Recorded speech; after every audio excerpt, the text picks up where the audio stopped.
여러분 반갑습니다. 이렇게 그 국가 AI위원회를 대표해서 여러분하고 이런 자리를 함께 할 수 있게 돼서 굉장히 기쁘게 생각하고요.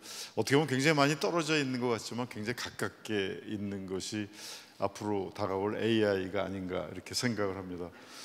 개인적으로는 저는 32년 전 1993년에 경기도 가평으로 이제 이사를 가서 지금도 일주일에 4일은 이제 서울에서 생활하고 이제 3일은 시골에서 생활하고, 저도 농업 경영인으로 이제 등록도 돼 있고, 저희 집사람은 재작년까지 이제 벼농사를 짓고, 그래서 이제 농협의 조합원이기도 하고, 그래서 굉장히 관심을 많이 가지고 있습니다. 특별히 주변에 있는 이웃들, 친구들이 다 축산 농가를 하고 있기 때문에 여러 가지 이야기도 많이 듣고 해서 농업이 어떻게 바뀌어져야 되는가 하는 부분에 대해서 이제 나름대로는 여러 가지 생각을 많이 하고 있는데, 저는 농업이 주가 아니기 때문에 이제 옆에서 지켜보는 사람이고, 그런데 한두봉 원장님이 또 이렇게 좋은 자리를 불러주셔가지고 이렇게 이야기를 나눌 수 있게 돼서 굉장히 기쁘게 생각합니다.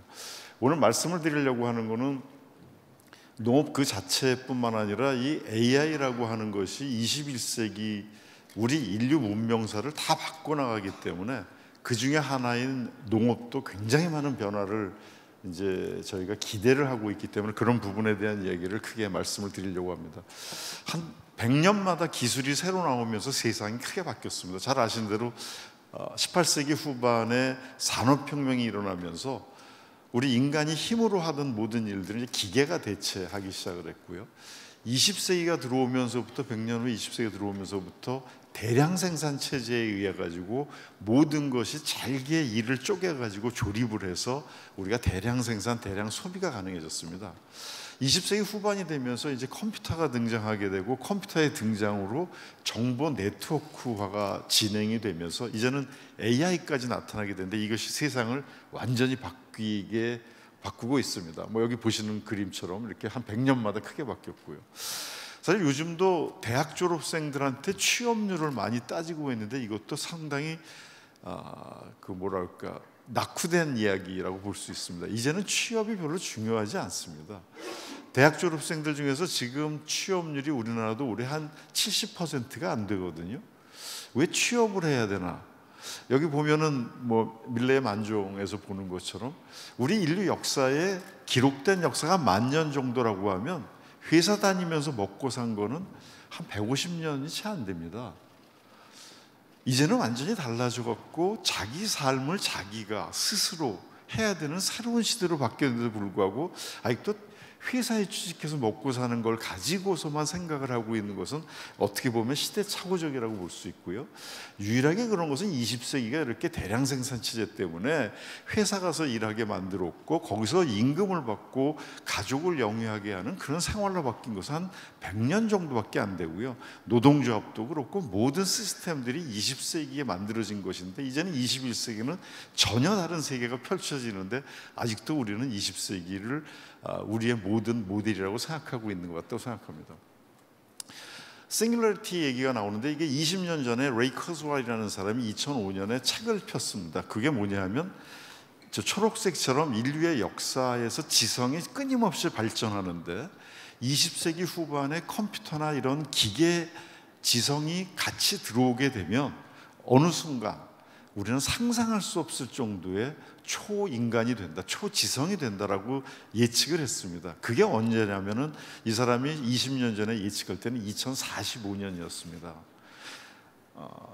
유발 하랄이라고 히브리 대학에 이제 인류 문명사를 하는 친구도 이제 2050년 정도가 되면 인간이 거의 신의 경지에 들어갈 거다.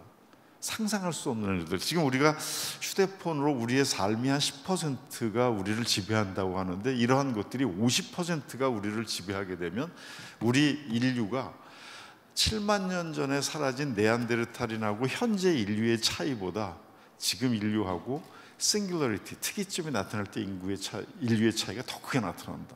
근데 놀랍게도 올해 6월에 새 책을 냈습니다. 20년 만에 레이 커즈와일이. 미국에서 지난 30년 동안 미래 예측을 가장 잘한 사람이라고 얘기를 하는데, 이 사람이 뭘 얘기했냐면 6월에 작년 6월에 이제 책을 펴냈는데 The Singularity is near, 더 빨리 온다. 언제냐? 이게 챗 GPT가 나오면서 AI가 실현화가 되는 걸 보면서 얘기하기를 2029년 4년 뒤를 얘기하고 있습니다.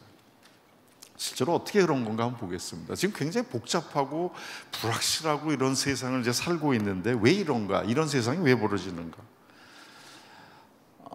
아인슈타인은 자기를 과학자라고 얘기하지 않고 자기는 상상력을 바탕으로 한 예술가라고 얘기했습니다.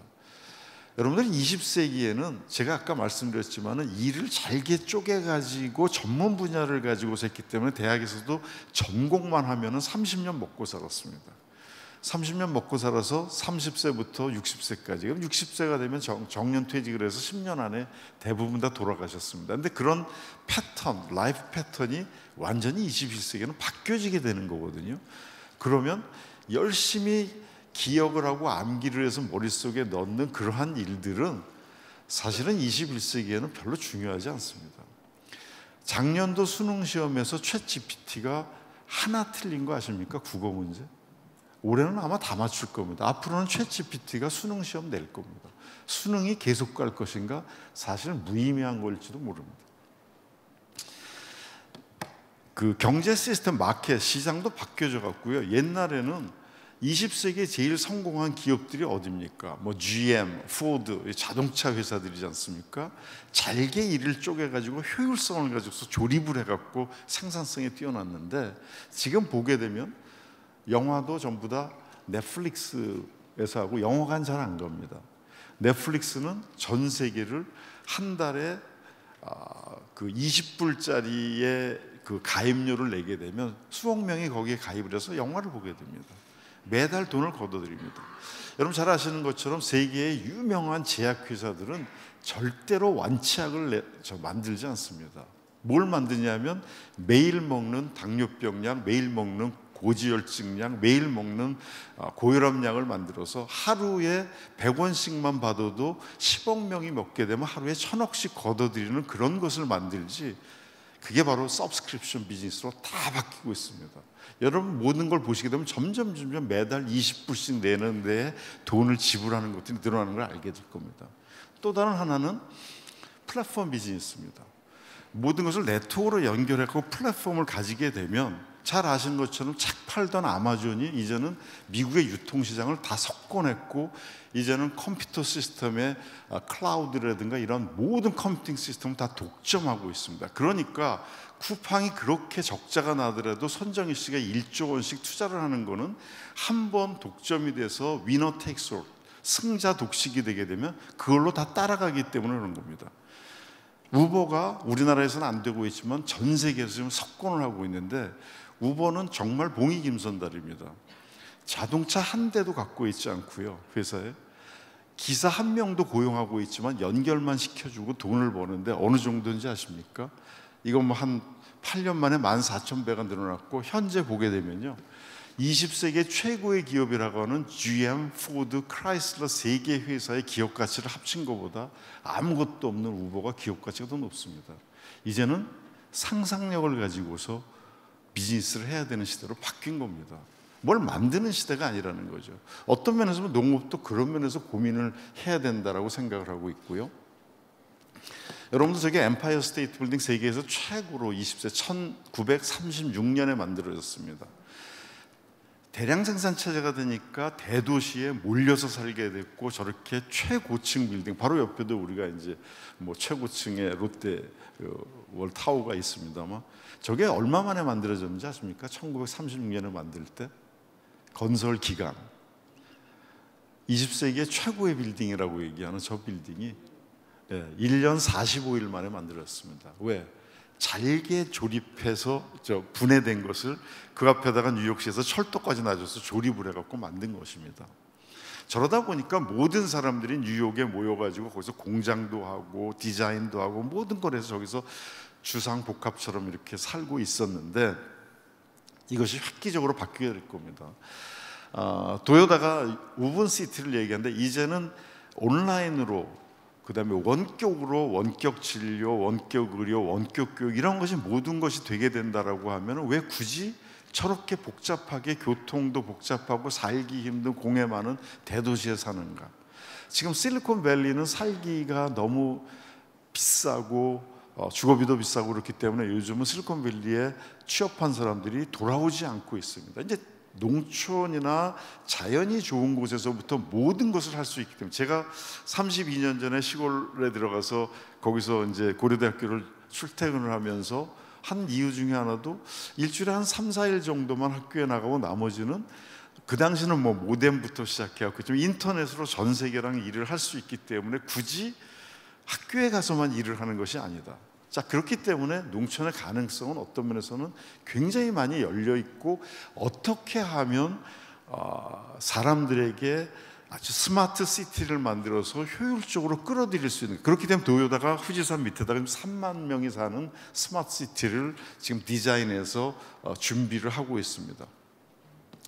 우리 인간이 30년 사는 것을 2번 사는 2번의 라이프 사이클을 가지고 있었는데, 이제는 그것이 3번, 현재 우리는 3번을 경험하고 90세까지 살게 되고요, 4번, 5번까지. 2015년에 나온 타임즈에 보면은 이 애가 몇 살까지 살까? 142세.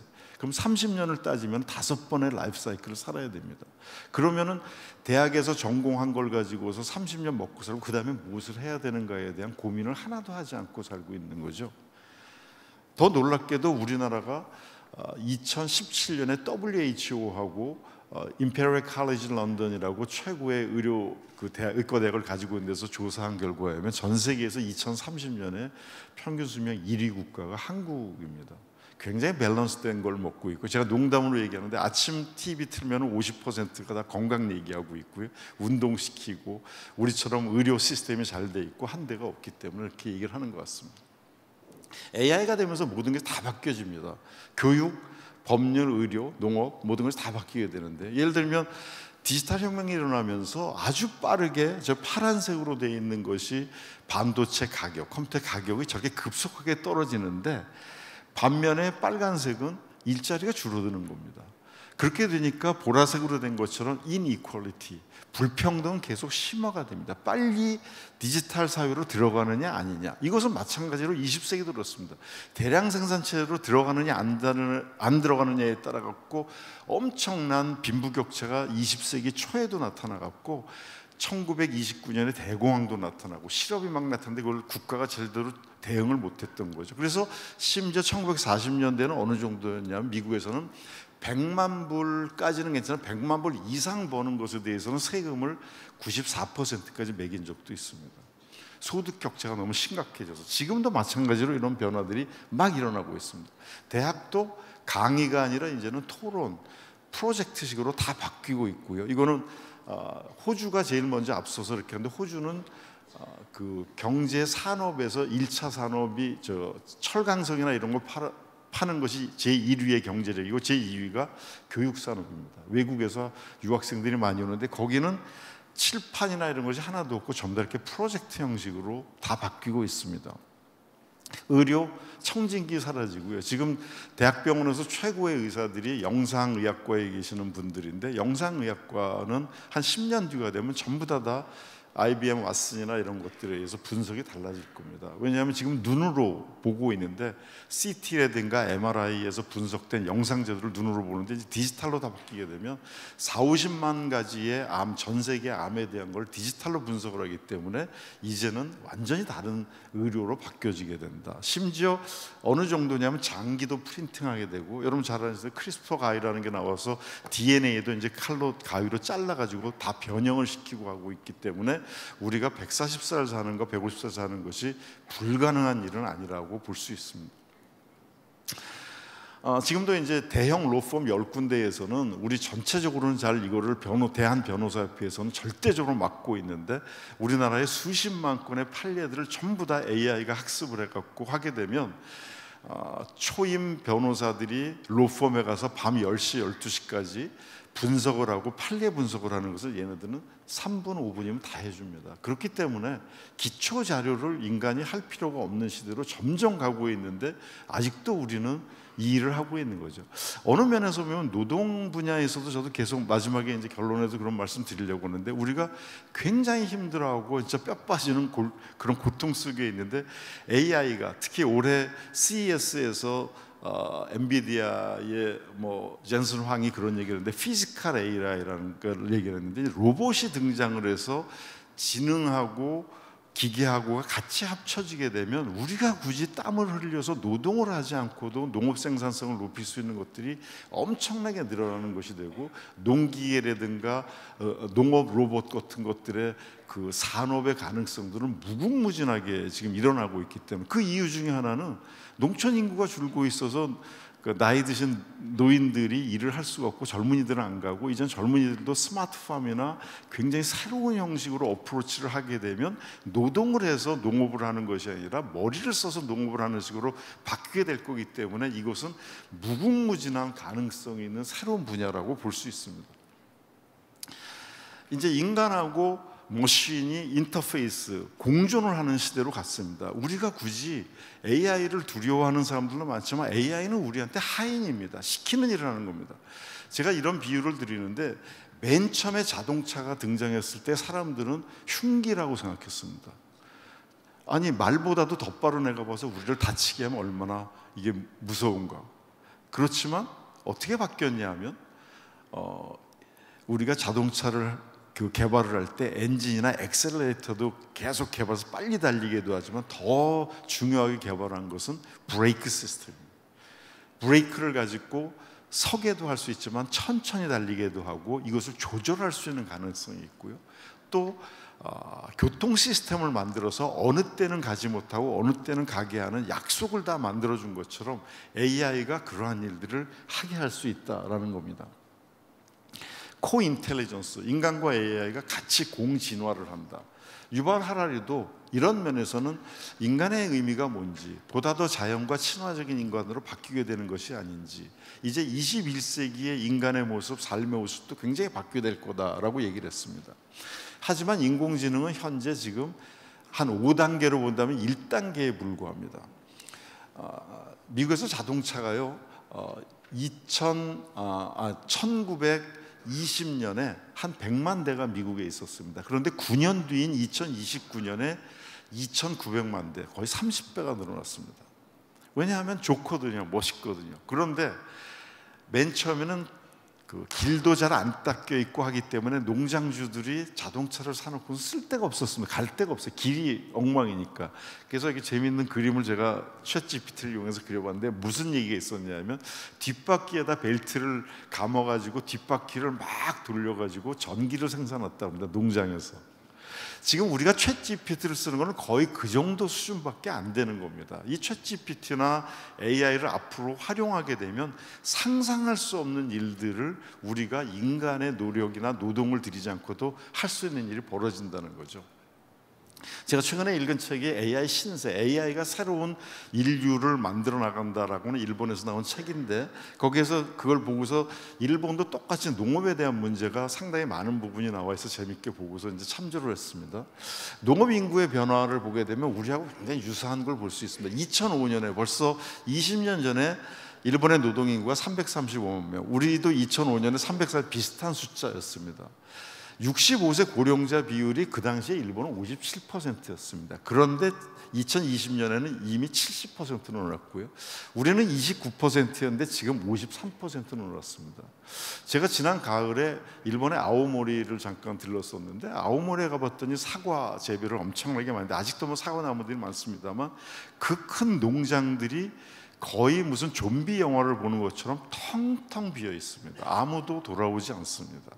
작은 마을, 거기 읍내 같은 데만 그냥 활성화가 돼서 있고, 거기 아파트에서만 살지 마을 자체는 거의 다 농장들은 비어 있습니다. 이거 어떻게 활용을 해야 되지? 여기는 뭐 어떻게 보면은 이제 에어비앤비처럼 관광도 유치해야 될 거고, 아니면은 스마트팜을 통해 갖고 효율성도 늘려야 되고, 이러한 모든 것들이 이제 AI를 중심으로 바뀌어져야 되지 않나 생각합니다. AI 농기구가 엄청나게 나옵니다. 지금 독일이나 이런 데서도 거의 대부분 이제는 다 자율주행으로 하기 때문에 로봇에서 우리가 드론을 조작하듯이 이런 식으로 해갖고 사람이 운전하지 않고도 할 수 있고, 지금은 이미 잔디밭을 깎는 우리 기계 같은 경우도, 잔디깎기도 전부 다 이제 사전에 프로그래밍만 해두면 얘가 알아갖고 포인트별로 다니면서 다 잔디를 깎는 것처럼 농기구들이 이런 식으로 이제 진화하게 되고요. 그 다음에는 AI하고 로봇이 융합을 하게 되면 이게 센싱이 자율주행차에서 나타난 것처럼 그 렌즈로 파악을 해갖고 사람의 눈보다도 더 정확하게 잡초를 식별하고 거기에다만 제초제를 살포하는 이러한 시스템들의 기계들이 나오기 시작해 일본 같은 데서 나오기 시작했고요. 뭐 잘 아시는 대로 이 스마트팜이 이제 앞으로는 굉장히 이제 아주 그 유망한데, 제가 이제 동원의 김재철 회장님이 최근에 수경 재배를 이제 크게 공장처럼 만드셔서 하고 계신데, 거기에서 뭐 양상추라든가 이런 걸 다 만드시는데, 거기에는 완전히 비료라든가 아니면은 뭐 이런 제초제 같은 거가 필요 없을 정도로 농약을 쓰지 않고도 수경 재배로만 할 수 있다. 지금 이제 전 세계에서 최고로 연어 양식을 하는 게 노르웨이인데, 노르웨이 기술을 들여다가 지금 우리나라에서 이제 1년에 몇만 톤의 연어를 먹는데 한 10,000톤 정도를 생산할 수 있는 걸 양양에다 대규모로 공장을 짓고 계신데, 농업 생산을 통해 가지고 우리의 먹거리를 다양한 형태로 만드는, 이것을 이제 AI나 공장 형태나 스마트팜의 형태로 해갖고 대량 생산 체제도 가능하게 한다라는 그런 이제 시도를 하고 계신데, 거기는 거의 사람도 별로 필요하지 않고 전부 다 컴퓨터로 조작을 해갖고 하고, 이거는 원격으로도 가능하고 집에서도 가능할 정도로 할 수 있는 것들을 지금 하고 있습니다. 지금 여기서 나오는 것들도 그런데, 예를 들면 작물을 검사하는 것도 옛날에는 육안으로 했는데 지금은 그 렌즈를 통해 가지고 이 작물이 어느 정도인가, 그 다음에 이걸 전부 다 계산을 해갖고 어느 정도 분야에서 이런 것들을 내용을 다해서 토양과 비료와 이러한 것들에 대한 것을 전부 다 AI로 분석할 수 있는 시스템들이 지금 개발이 되고 있고요. 여기서 보시는 것처럼 어느 작물을 지금 수확을 해야지만 이것이 상처도 벌레도 안 먹은 건가, 이런 것들을 다 이제는 AI 기술을 통해 갖고 센싱을 할 수 있고, 더 중요한 거는 이제 그런 얘기도 제가 재미있게 들었는데, 예를 들면 옛날에는 노동력이 부족하게 되니까 외국에서 사람들을 데려다가 그 사람들이 이제 수확을 하고 했는데, 그럴 때에 제대로 잘 못하기 때문에 작물이 망가지는 경우가 굉장히 많다고 합니다. 그런데 지금 여기서는 로봇이 수확을 하게 될 때에는 거의 완벽하게, 여러분들 뭐 그 반도체나 아니면 현대자동차에서 작업하는 공정 라인을 보면 아주 로봇이 투박한 것 같지만 섬세하게 인간의 손보다도 더 정교하게 그러한 일들을 하기 때문에, 그러한 작업들을 하는 로봇들이 엄청나게 많이 나와서 세상이 바뀌게 될 거다, 이렇게 얘기를 하고 있습니다. 유통 같은 것도 마찬가지로 생산이 저런 식으로 가게 되면 저희들이 앞으로는 지금도 이제 개인적으로 18세기, 19세기식으로 농업을 하고 거기에 비료 주고 이런 것들만 하던 것에서부터 완전히 패러다임이 바뀌어가지고 공장 체제의 스마트팜으로 바뀌게 될 가능성이 굉장히 많아요. 그렇게 되면 유통도 완전히 바뀌게 될 거고요. 그래서 오히려 집에서 원격으로 이러한 것들을 관리하게 되고, 이런 축사 같은 경우도 원격으로 관리하게 되고 하는 일들이 앞으로 엄청나게 많이 개발이 될 거고, 젊은 그 농업인들이 아마 이런 것에 대한 프로그램도 만들게 되고 하는 일들이 급격하게 진행이 되지 않을까 생각이 됩니다. 회사를 다니는 것보다 훨씬 더 편하고 삶을 즐기면서 쾌적한 환경 속에서 일을 하면서 수익성을 높일 수 있는 것이 사실은 젊은이들한테의 그 비전은 저는 오히려 농업 쪽에 있지 않는가, 이렇게 보게 됩니다. 이제 마지막 슬라이드로 이제 보게 되면, 이제 아까도 기후 변화 일을 많이 얘기했는데, 이제 AI는 기후 변화를 엄청나게 예측할 겁니다. 그렇기 때문에 어느 작물을 어느 시기에 어떻게 심어야 되는가 하는 것들에 대한 예측 같은 것도 이제는 AI의 도움을 받아서 하게 될 거고요.